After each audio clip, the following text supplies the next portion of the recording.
Et qu'est-ce qu'il adviendra de cet autel? Au verset 3. Cet autel se fendra et la cendre qui est dessus sera répandue.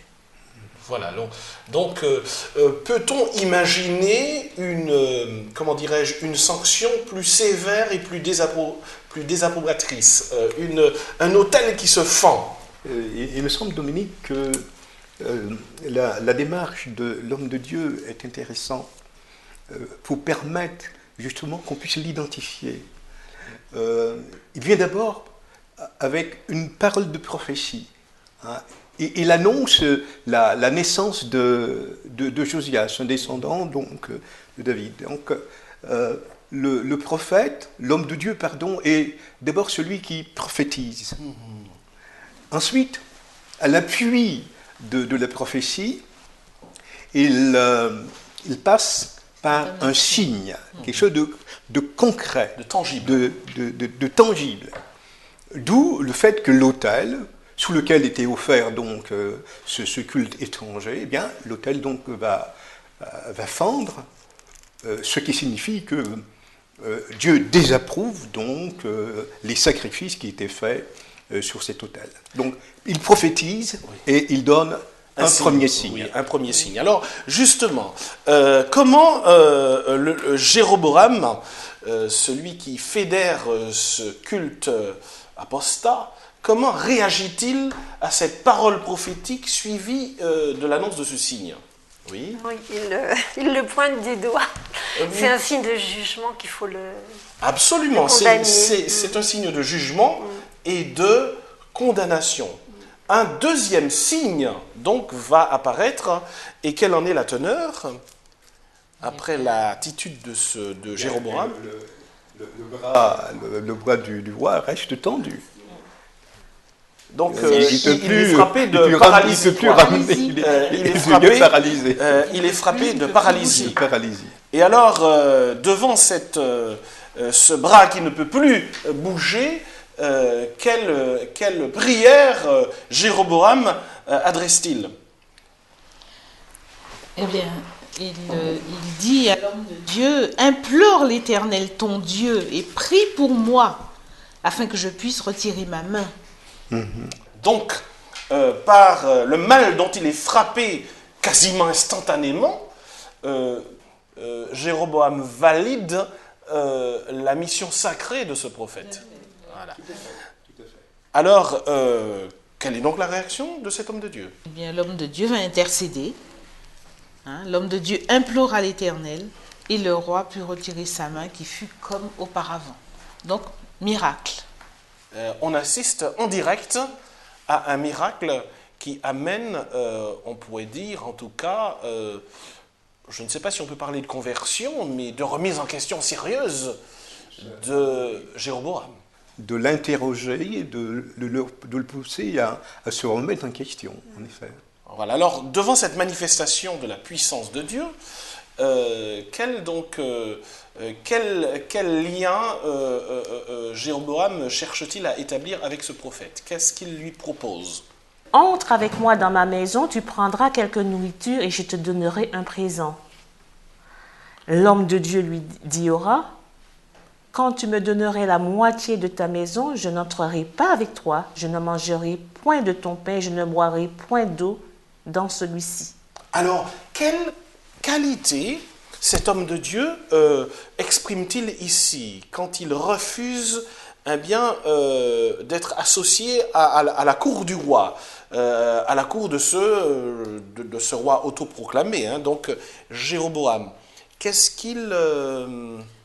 qualité exprime-t-il ici? Il refuse de se laisser corrompre.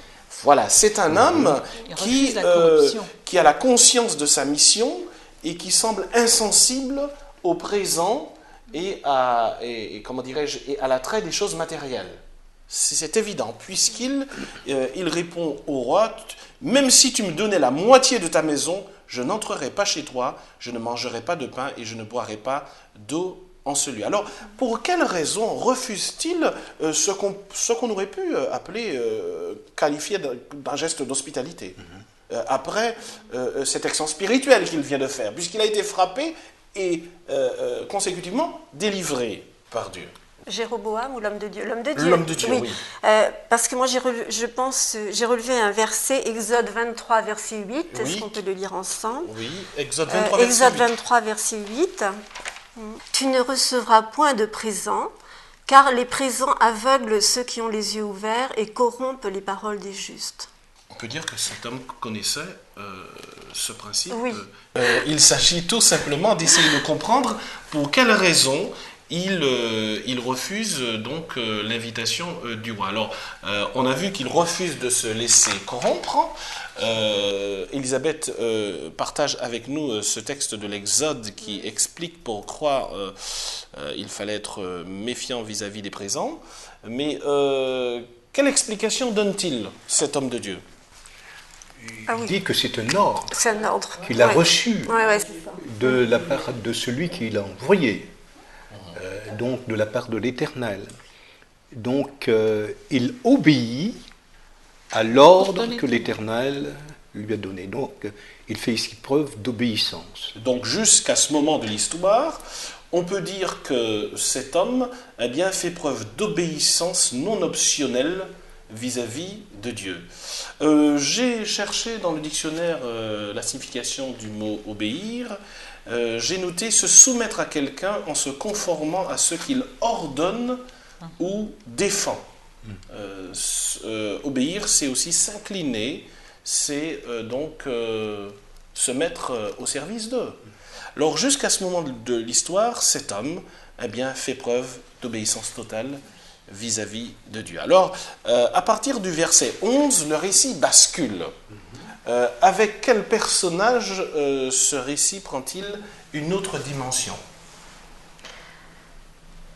Avec un vieux prophète. Avec un vieux prophète.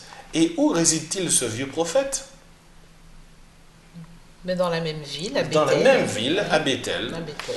Voilà, un vieux prophète. Alors pourquoi ne dit-on pas un prophète?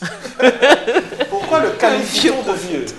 Justement, ce qui est intéressant, c'est que comme l'homme de Dieu, il n'est pas identifié. Oui. C'est un vieux prophète, on ne connaît pas son nom, etc. Alors, est-ce qu'il était à la retraite?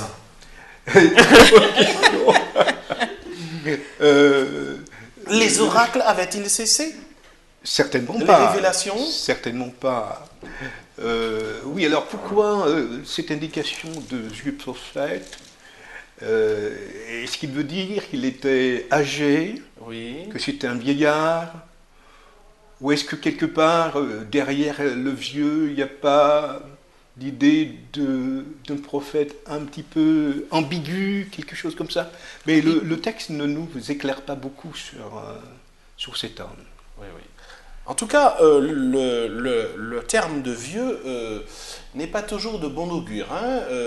Dans l'Ancien Testament, il indique toujours donc une réalité qui a vieilli, qui est dépassée. Tout à fait, qui est dépassée. Pour désigner les hommes d'un certain âge qui font la volonté de Dieu, on parle plutôt des anciens. Plutôt des anciens. Mais on ne parle pas des vieux. Alors, il n'est pas célibataire puisqu'il a donc des enfants, des fils.